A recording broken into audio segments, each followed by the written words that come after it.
Listen while the makers of Rexall drug products and 10,000 independent Rexall family druggists bring you Dick Powell as Richard Diamond, private detective.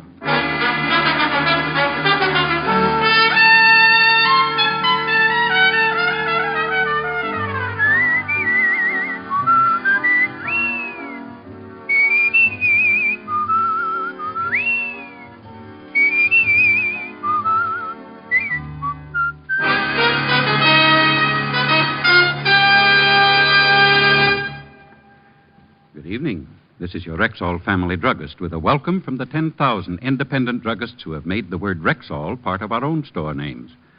We've done that because we recommend and sell the 2,000 or more drug products made by the Rexall Drug Company. Like Bismarex, for example. This famous Rexall antacid often neutralizes excess acidity within 1 minute. What's more, the ingredients in Bismarex vary in the time it takes them to dissolve in the stomach. And that way, relief from acid indigestion is quick, continuous, and prolonged. Quality like that of Bismarex is what we family druggists are talking about when we tell you you can depend on any drug product that bears the name Rexall. Good health to all from Rexall. Now, your Rexall family druggist brings you another exciting half hour with Richard Diamond, private detective, starring Dick Powell.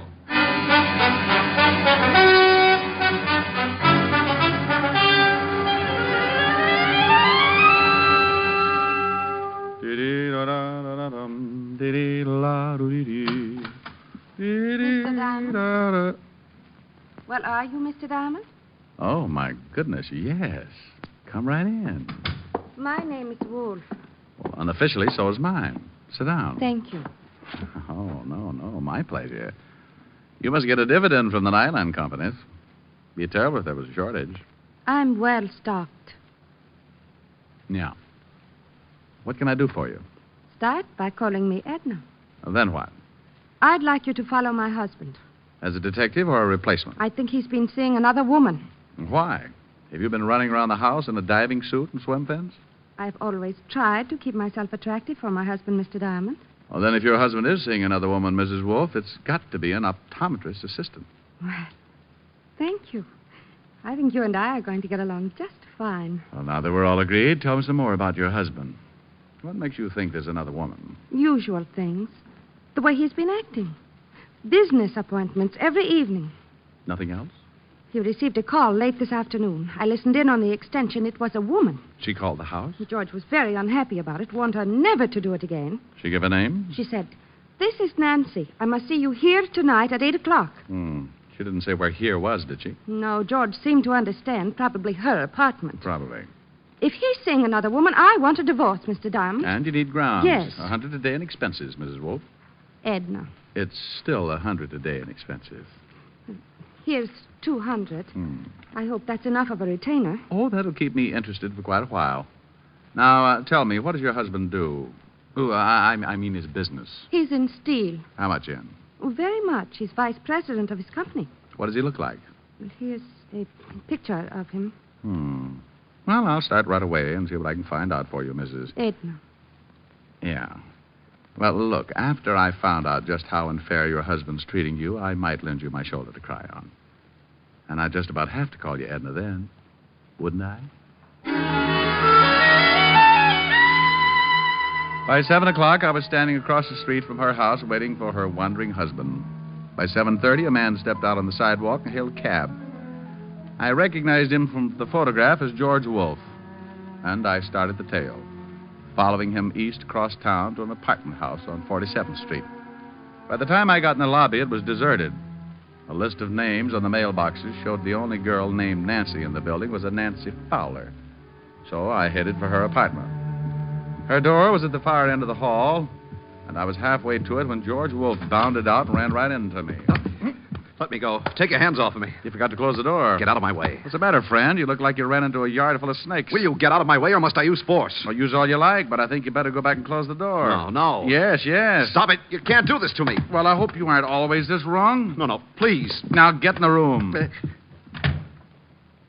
Oh, swell. No wonder you took off like that. I didn't kill her. I swear I didn't kill her. Nancy Fowler? Yes, I guess so. You guess so. Well, this is Miss Fowler's apartment, but I've never seen Nancy Fowler before in my life. There was the .38 revolver lying next to the dead girl, so I took out my own gun and covered Wolfe while I called Lieutenant Levinson of homicide to get right over. Wolfe yelled, screamed, and pleaded, and even offered me a nice fat bribe. But we waited for Fatty Levinson and his squad of New York's finest.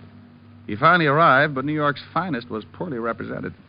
Hello, Shamus. In trouble again, huh? Walt, did you have to bring Otis? I promised he hasn't used the siren in 4 days. Who's this guy? George Wolfe. Caught him running out of the door. Well, Mr. Wolfe, what about it? I had nothing to do with it, but I'm not saying any more until I see my lawyer. He was crying all over the place before you got here, Walt. Claimed he got a call from a Nancy Fowler who asked him to come up here. That's the truth, Lieutenant. She said she had something important to tell me. Says he never even heard of Nancy Fowler before the call. That also is the truth. When I came to the apartment, I found her lying just as you see her. How'd you get in the door? She told me she'd leave it open for me to walk right in.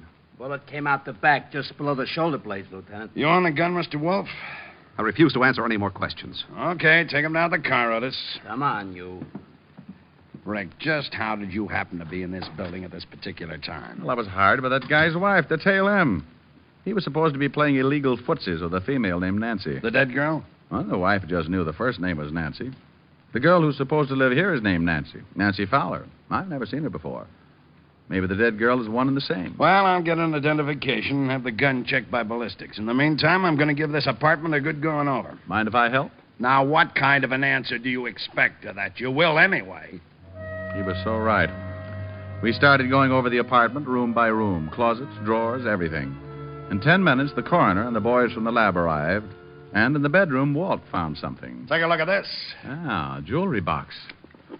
Hey. Pretty expensive. Regal Jewelers. Very classy establishment. There's a card in the box. For my darling love, George. And the guy said he never saw her before. If this is his handwriting, he's as good as strapped in the chair. Well, it looked as if my client, Mrs. Wolfe, had a killer for a husband. But a couple of small items still worried me.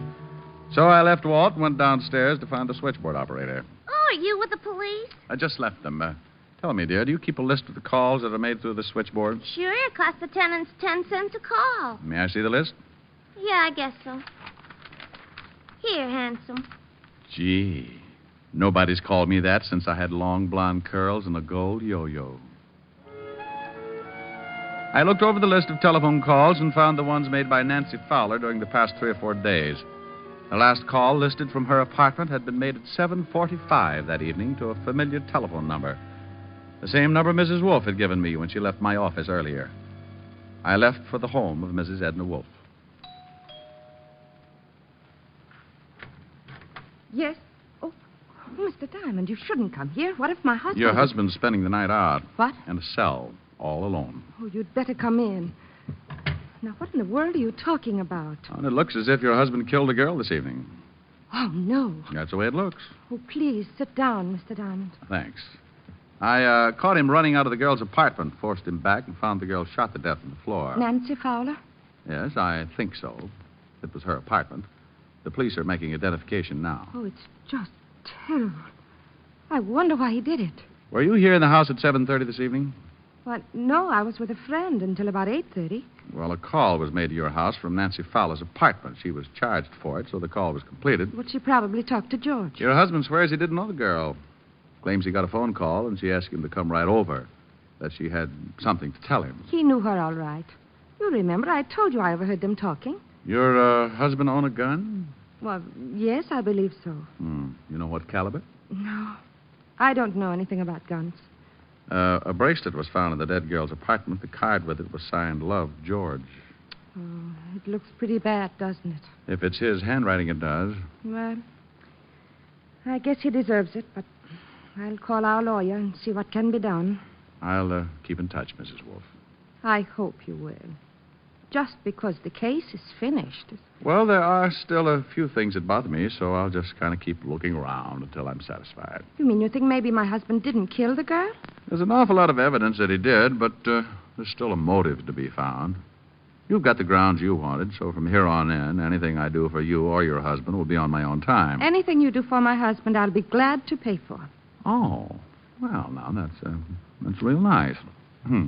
Well, I'll take a run down at the precinct and let you know what the lieutenant has found out. Good night, Mrs. Wolfe. Still can't get used to Edna? It'll take a while.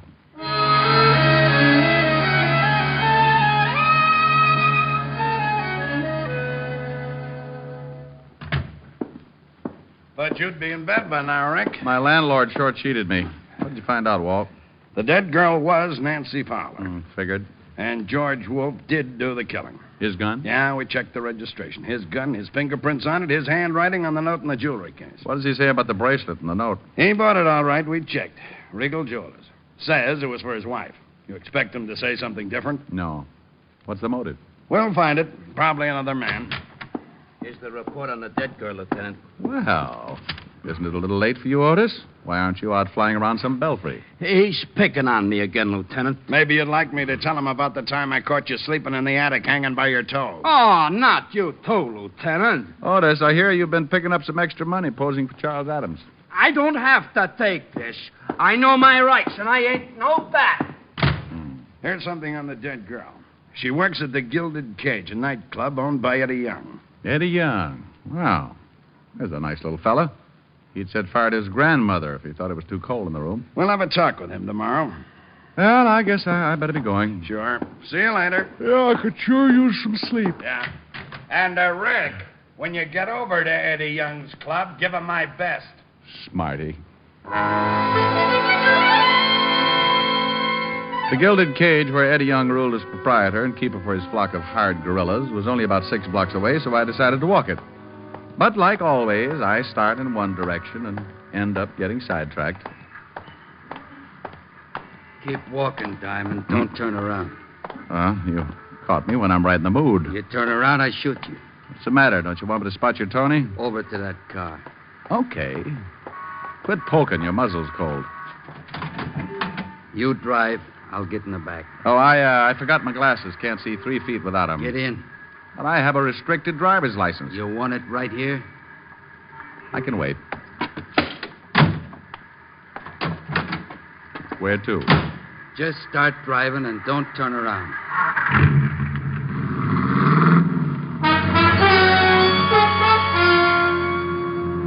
We headed east across town with a gun pointed at my neck.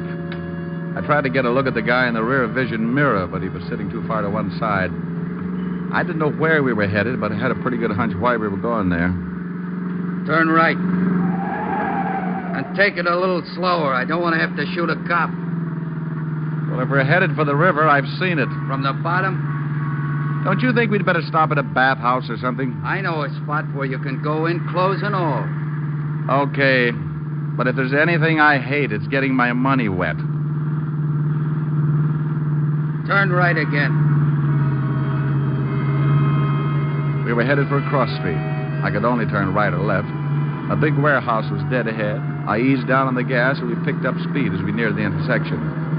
As I started to make the turn, I stamped down on the gas hard, and at the same time threw myself toward the floorboards. His gun went off so close to my ear, I felt like my head had split wide open. Then we hit the building.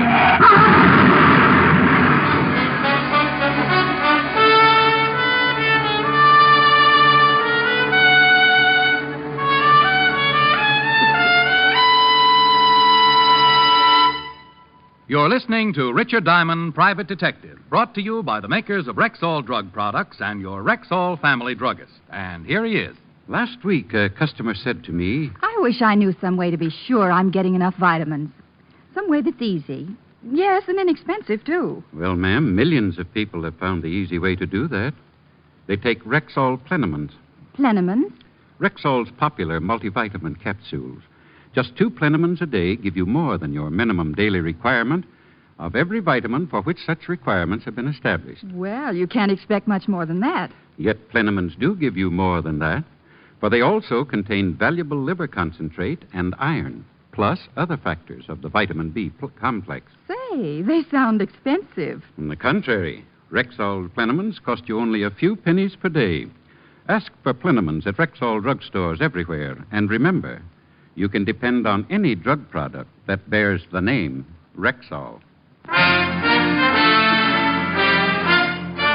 And now back to tonight's adventure with Richard Diamond, Private Detective, starring Dick Powell.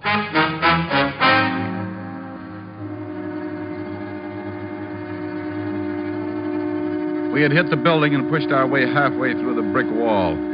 I was still on the floor, and the motor had been shoved through the firewall and was jammed into the front seat where I had been sitting a minute before. My friend with the gun was stretched out over the top of the seat, his legs resting on the horn and his shoulders through the windshield. I sat up, rolled him off the horn. He was very dead.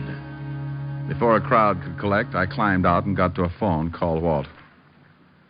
Are you sure you're all right, Rick? Yeah, I can hear things better now. Did you say the other guy's dead? Very, I recognized him, too. Gus Winkler. Holy cow. You know who he's working for now? No. Eddie Young. Oh, that's it. Well, don't pick Young up, Walt. I know a few things I haven't told you about, and this almost puts a cinch on it. I want to talk to Young, and then I'll be down to see you. But if Young tried to have you killed... Oh, if he did, you can't prove it. Not yet, anyway, so sit tight, and when I get there, I'll show you how to catch a killer.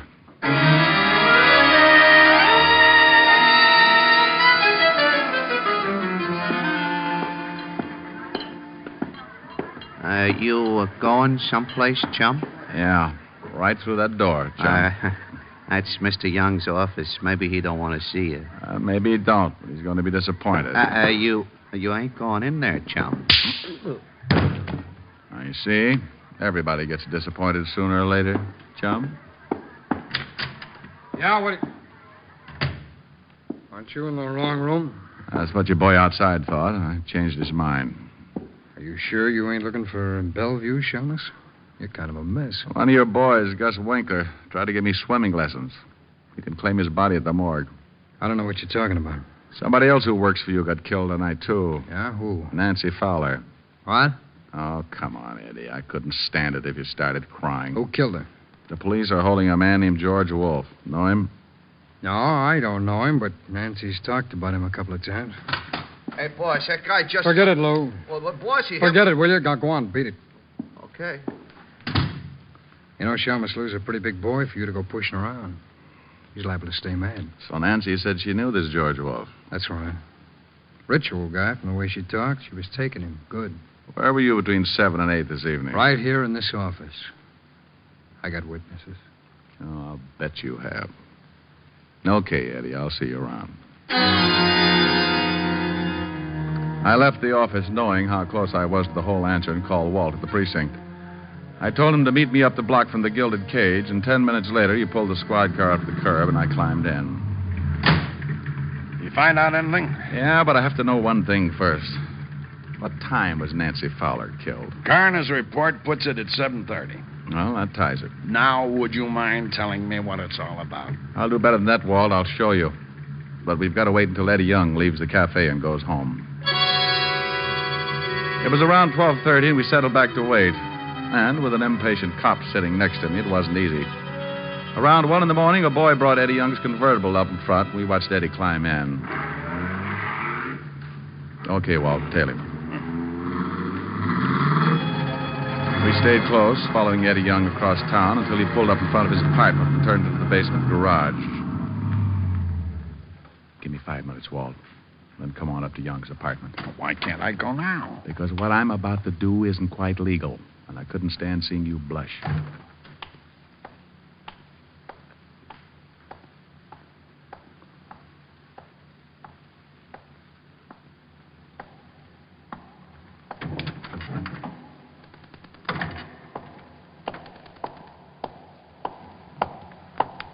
Hold it, Eddie.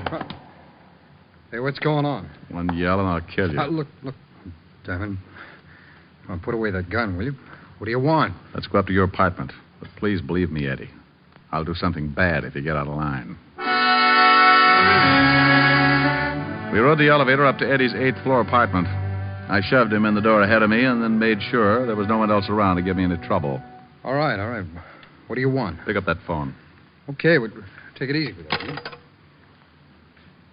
Well, who do you want me to call? This number, and hurry. I'll tell you what to say. Okay, I don't get this. Evergreen Street. What's the matter? Don't you like that number, Eddie? I don't even know the number. Well, then dial it quick. Okay. And when you get an answer, just say, "This is Eddie. Get right over here. I got to see you." Oh, now look, Shamus. You look, Eddie. I'm going to hold this barrel right between your eyes so you can see it coming if you make a mistake. I won't make a mistake. Hello. This is Eddie. Yeah, get right over here. I got to see you. I can't talk. Goodbye. Okay, now, will you take that gun away? You look a little worried. What have I got to be worried about? I don't know who I was talking to. Oh. That should be the law, Eddie. What is this, Diamond? I'm sorry I can't show you right now. Good night, Eddie. Wait a minute. Come on in, Walt. You said 5 minutes. Holy smoke, what happened to him? I just put him to sleep. He'll stay that way for a while. Now, Rick, you've got to tell me what's going on. I told you I'd show you. Now go on in the kitchen and see if you can find some ketchup. Ketchup? Yeah, then bring it out here and pour it all over Young. Have you lost your mind? Walt, I want him to make him look like he's bleeding. Now go find the ketchup or I'll just have to cut his throat. Walt found the ketchup and under protest poured it over the unconscious Eddie Young. Then I made sure the door was unlocked and we went out in the hall to wait. Please, Rick, what is this? It's the same way Nancy Fowler killing was framed, only she was really killed. Shh. Quiet. Elevator. Okay. I'll play along with it.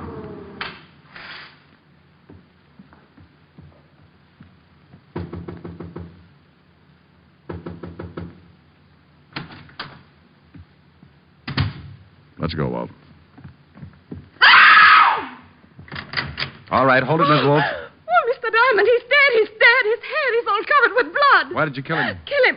I didn't kill him. I just got here. Who let you in? He told me the door would be open. I didn't know you knew Eddie Young. Well, yes, I know him. He's an old friend. What? This is Lieutenant Levinson, Mrs. Wolf. He's the man who arrested your husband for the murder of Nancy Fowler. Lieutenant, I swear I didn't kill Eddie. Looks bad, Mrs. Wolf. I didn't. Why would I want to kill Eddie? Well, why would your husband want to kill Nancy Fowler? I don't know. What has that got to do with this? You told me you didn't know Nancy Fowler. I didn't. You know Eddie. Nancy worked for Eddie. Well, I didn't know it. I didn't know Eddie that well. You said a girl called your husband and said her name was Nancy. Yes, that's right. You told me you didn't know her last name, and yet when I came over and told you your husband had just killed a girl, you asked me if it was Nancy Fowler.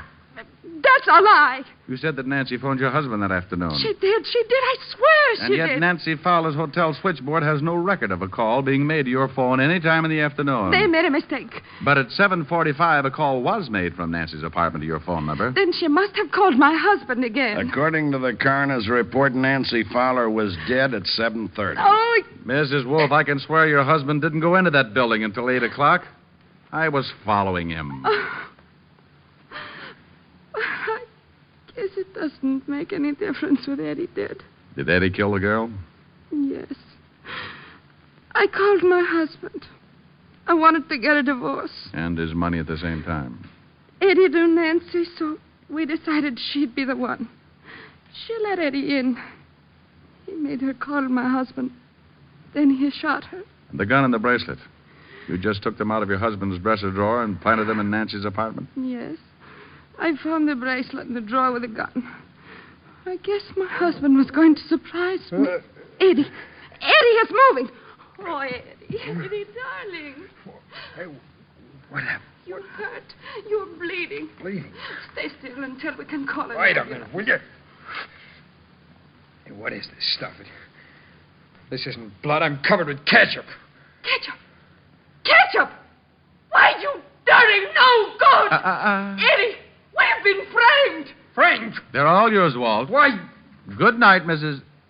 Oh, I guess now is as good a time as any. Good night, Edna.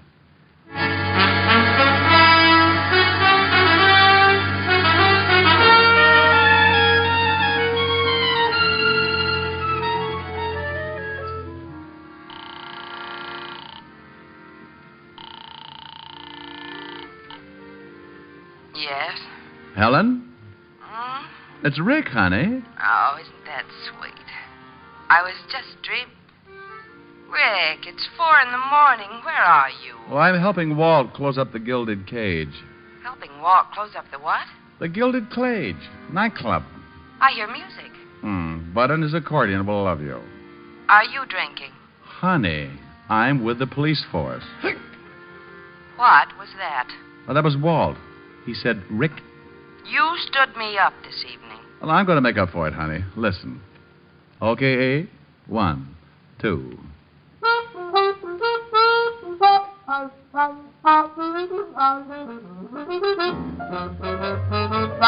You made me love you. I didn't want to do it. I didn't want to do it. You made me want you. And all the time you knew it. I guess you always knew it. You made me happy sometime. You made me glad.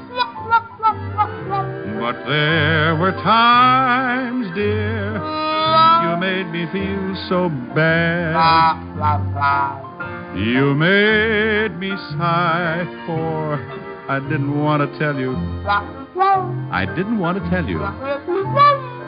I want some love that's true. Gimme, gimme, gimme, gimme what I cry for. You know you got the kind of kisses that I'd die for. You know you made me love you.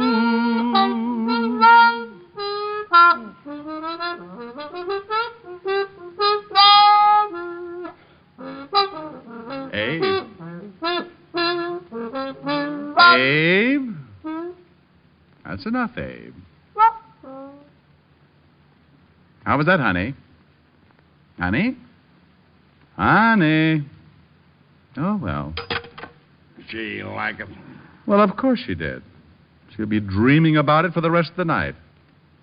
Come on, Wolfe. Let's dance.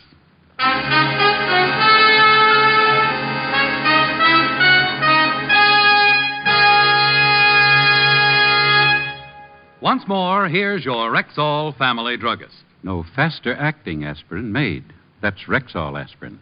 When taken with water, the 5 full grains of pure aspirin contained in every Rexall tablet are ready to go to work for you even before they reach your stomach. Next time you need aspirin, remember Rexall aspirin. There's no faster-acting aspirin made. Ask for it at Rexall drugstores everywhere. And remember, you can depend on any drug product that bears the name Rexall. Good health to all from Rexall.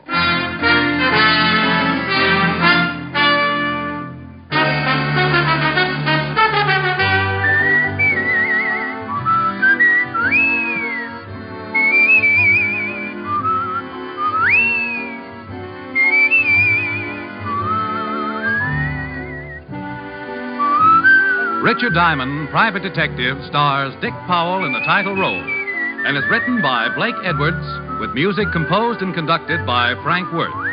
Featured in tonight's cast were Virginia Gregg, Ted de Corsia, Wilms Herbert, Hy Averback, Stacy Harris, and Victor Perrin. Richard Diamond, Private Detective is produced and directed by Jaime del Valle.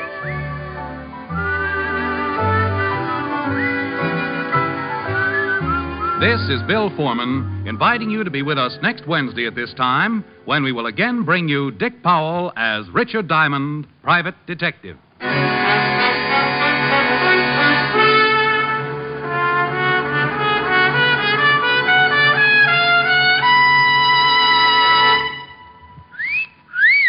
Hiya, beautiful. Get lost, Bristlepuss. You need a shave. But I have shaved. What else do you want me to do? Silly boy, she wants you to go Stag. Go Stag? But why? Because Stag is Rexall's exclusive line of men's good grooming aids, like Stag Brushless Shave Cream. No fuss, no massage, just smooth it on, and presto, you get a clean, close shave. Your face stays smooth and whiskerless all day long. I'll do it. I'll go Stag. That's it. Join the Stag line now at Rexall drugstores everywhere. Yes, to make girls care. Go Stag.